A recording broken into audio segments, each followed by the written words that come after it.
Et bonjour à toutes et à tous, bienvenue dans cette petite vidéo tuto tableur. Alors aujourd'hui l'objectif il est simple, c'est de rappeler rapidement les bases de la prise en main du tableur. Hop, voilà donc un beau tableur. Pour cette vidéo on va utiliser un tableur Google, donc Google Sheet, et ça va être l'occasion de rappeler les essentiels. Donc d'abord un tableur, qu'est-ce que c'est? Eh bien c'est un endroit qui peut stocker des informations. Donc là vous voyez que je peux ranger des informations dans mon tableur et que tout se passe très bien. À l'heure aujourd'hui, donc il faut savoir qu'il y a un enjeu éthique du numérique dans l'idée de stocker proprement ces données.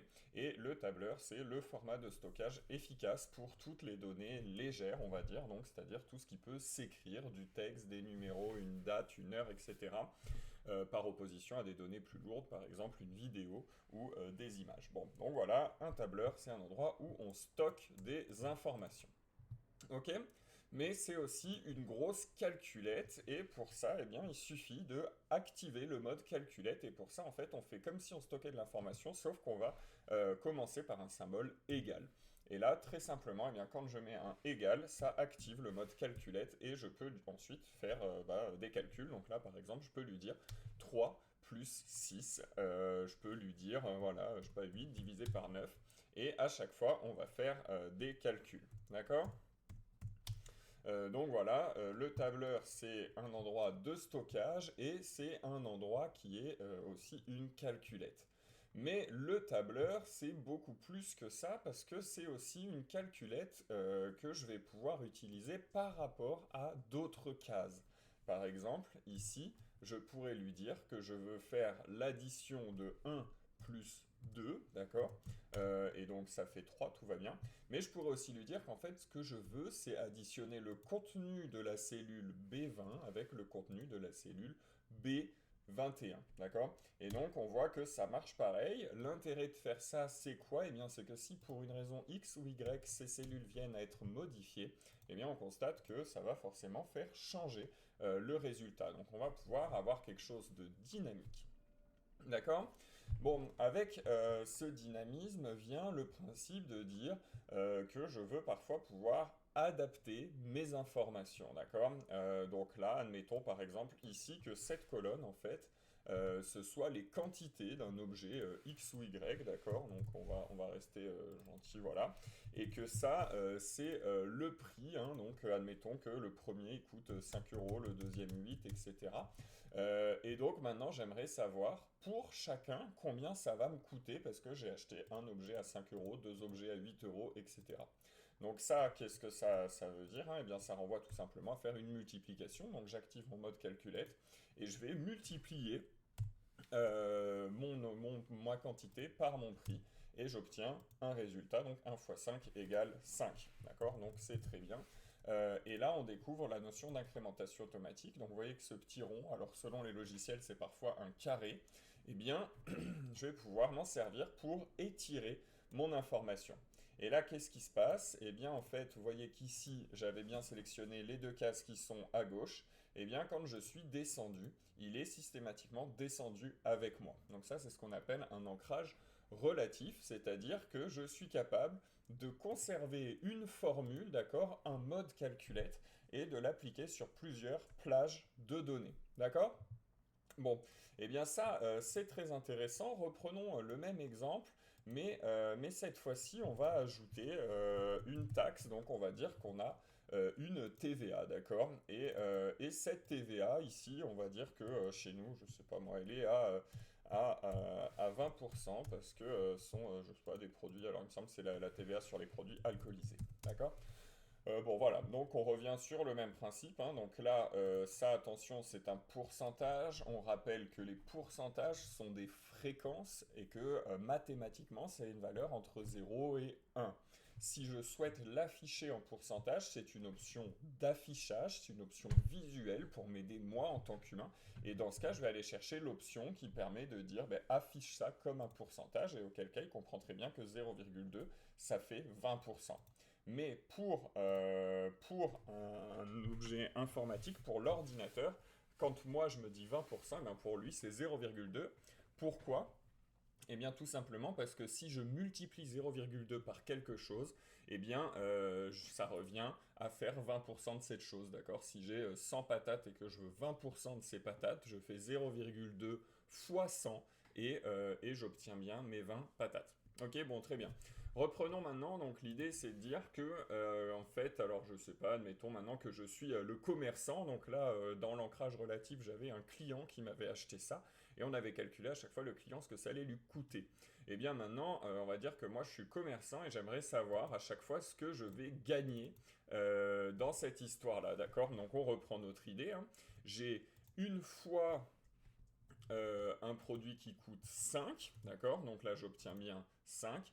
Mais à ce produit, eh bien, en fait, j'ai une taxe qui va partir et cette taxe, elle va être donc de 1. C'est normal, 20% de 5, ça fait bien 1, d'accord? Donc en fait, dans l'exemple ici, je ne suis pas un client, je suis l'État et je veux savoir qu'est-ce que je vais gagner comme argent à partir de cette TVA, d'accord? Bon, on s'en fiche, hein. Le but du jeu ici, c'est quoi? C'est de dire que là, on a vu que je peux descendre hein, et que ça va se mettre à jour. Mais ici, ça marche plus. Alors pourquoi ça? Eh bien parce que ici, on voit que bah, moi, je suis descendu d'un cran, donc lui, il m'a gentiment tout descendu d'un cran. Mais en fait, ma TVA, elle est uniquement dans cette case-là, dans la cellule D28. Et donc là, il descend avec moi. Et donc il faudrait que je trouve un moyen d'adapter cette formule pour l'ancrer, c'est-à-dire pour dire qu'elle ne bouge pas. Et bien pour ça, c'est très simple. Je vais utiliser un symbole qui est le symbole dollar devant les choses qui ne bougent pas. Donc typiquement, on a vu que ça se passait au niveau de la cellule D28. Cette cellule ne doit pas bouger. Alors si je veux verrouiller la cellule en entier, eh bien je vais tout simplement verrouiller la colonne, donc mettre un dollar devant le D, et verrouiller le nombre, donc mettre un dollar devant le 28. Si je fais ça, ça va normalement fonctionner, voilà, et vous voyez que j'ai effectivement pu adapter ma formule, hein. Tout est descendu, sauf ce que j'avais bloqué. Mais ici, j'ai fait quelque chose d'un peu bourrin, parce que j'ai tout bloqué alors que je n'ai pas besoin de tout bloquer. Pourquoi ça? Eh bien parce qu'on a vu qu'effectivement je vais descendre et lui je veux pas qu'il descende, donc je dois verrouiller la ligne, je dois verrouiller le nombre, donc le 28 reste bloqué. Mais la colonne, eh bien le D là, ça va jamais arriver que je lui propose de se balader à droite et à gauche. Donc en fait ça c'est quelque chose d'inutile, c'est quelque chose qui encombre mon code. Donc je vais tout simplement pouvoir l'enlever et obtenir le même résultat avec un code beaucoup plus propre. Ici, le but du jeu, c'est quoi? Eh bien, c'est tout simplement de se dire que je ne suis pas obligé de tout déplacer, de tout automatiser. Je peux avoir des éléments qui sont fixes, comme c'est le cas par exemple de ma TVA qui n'apparaît qu'une fois et que pourtant j'ai réussi à reproduire sur mes 5 lignes. Ok? Alors, on a vu que notre tableur, c'était un espace de stockage, on a vu que c'était une calculette, on a vu que je pouvais automatiser les options de ma calculette à travers un ancrage relatif, et on a vu que je pouvais faire des choses beaucoup plus subtiles en jouant sur la notion d'ancrage absolu qu'on va utiliser avec des dollars. L'élément suivant qu'il nous faut identifier maintenant, c'est un petit élément de vocabulaire. Alors vous en faites pas, ça va être très rapide. Le vocabulaire du tableur, il n'est pas très compliqué. J'ai deux choses possibles, hein. Je peux avoir une cellule. Et une cellule, c'est quoi? Eh bien, c'est tout simplement une coordonnée qui est caractérisée par une lettre qui renvoie à la colonne et une ligne qui est identifiée par un numéro. Donc là, vous voyez par exemple que cette cellule-là, c'est la cellule B36. D'accord? Ensuite, je vais avoir un deuxième niveau de choses, ça va être une plage. Et ça, à quoi ça sert? Eh bien, ça sert quand je veux faire référence à plusieurs cellules. Par exemple, imaginons que je veuille identifier cette plage-là, que je vais colorer pour l'occasion. Donc, on va la mettre en bleu. On va dire, voilà, cette plage bleue, eh bien, comment je fais pour l'identifier? Eh bien, d'abord, je vais identifier un angle. Donc, par exemple, là, je suis en D36. Et puis, je vais identifier un autre angle. Donc, cet angle-là, il est en E37, d'accord? Et là, il faut imaginer que si j'essaye de faire un clic et glisser entre les deux, de D36 à E37, eh bien, ça va sélectionner pile mon carré bleu. Et donc ça peut être une plage, et tout simplement, il va falloir lui dire, eh bien, de quel carré tu vas jusqu'à quelle case, d'accord? Donc, les deux cellules extrêmes en diagonale. Et donc ici, ma plage, ça va être D36, 2 points, E37. Voilà, et ça va permettre de lui dire tu vas de D36 à E37 en faisant une diagonale. D'accord?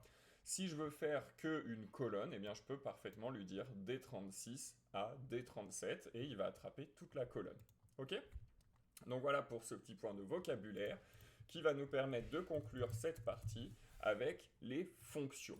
Alors c'est quoi les fonctions? Eh bien ça renvoie au mode calculette qu'on a vu tout à l'heure. On a vu qu'on pouvait effectivement s'en servir comme d'une calculette au sens simple du terme en mettant les opérations élémentaires, plus, moins, diviser, etc. Mais on peut aussi aller plus loin et pour ça on peut faire des fonctions.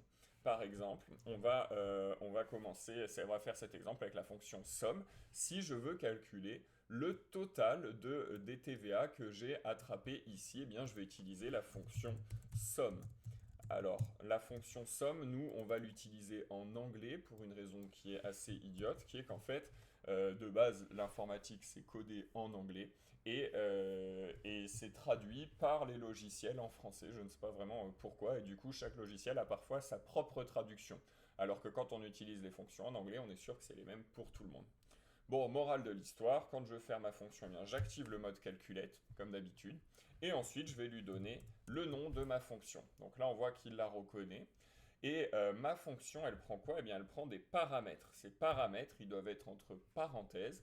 Et ici, typiquement, le paramètre de la fonction somme, c'est une plage de données. C'est-à-dire que je dois lui donner un ensemble de données. Donc on a dit que moi je voulais lui donner cet ensemble de données là. Donc c'est une plage qui va de la cellule E28 à la cellule E32. Donc on va lui dire E28 de point E32. Et là je ferme ma parenthèse pour que ce soit propre. On voit que mon code il est nickel parce qu'il a bien surligné l'espace que je voulais attraper. Et c'est gagné. Donc en tout cet endroit a une valeur de 18,2. Voilà pour les bases du tableur. Avec ça, ça va nous permettre d'aller un petit peu plus loin. Je vais vous laisser quelque part, je ne sais pas où, sûrement en commentaire ou là où je pourrais le mettre, le lien vers ce tableur. Si vous voulez voir les formules, vous pourrez le faire, mais il vous faudra aller dans Fichier, puis dans Créer une copie de ce document pour pouvoir le modifier sur votre propre espace Drive. Merci pour votre attention et bonne journée.